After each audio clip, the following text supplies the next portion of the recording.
Tumepokea simu nyingi kutoka kwa waandishi wa habari na wananchi wakiulizia hali ya usalama hadi sasa ikoje.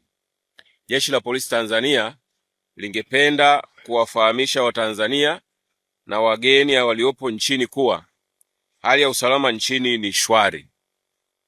Pamoja na kwamba leo tarehe 7 mwezi wa 7 2026 ni sikukuu ya Sabasaba na watu wako kwenye mapumziko, lakini wengine wanaendelea na shughuli zao za kiuchumi na kijamii.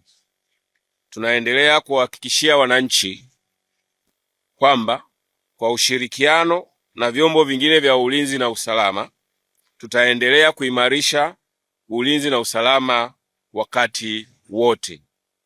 Tunaendelea kutoa wito kwa wananchi tuendelee kutumia mitandao ya kijamii vizuri na kujiepusha na matumizi mabaya ya mitandao ya kijamii kwa kuandaa, kusambaza taarifa za uongo, uchonganishi, kujenga chuki na kuzisambaza.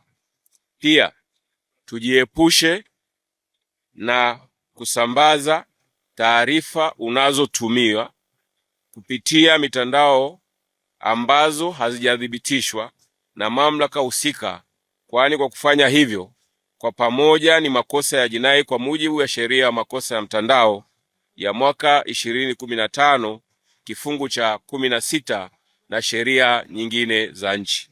Aidha, tujiepushe kuamini kuwa kila kitu kinachosambazwa kupitia mitandao ya kijamii ni sahihi. Badala yake, pata taarifa sahihi kutoka mamlaka zinazohusika kutoa taarifa sahihi kama vile vyombo vya ulinzi na usalama. Naomba hapa nirudie. Aidha, tujiepushe kuamini kuwa kila kitu kinachosambazwa kupitia mitandao ya kijamii ni sahihi. Badala yake, pata taarifa sahihi kutoka mamlaka zinazohusika na kutoa taarifa sahihi kama vile vyombo vya ulinzi na usalama. Asanteni kwa kunisikiliza.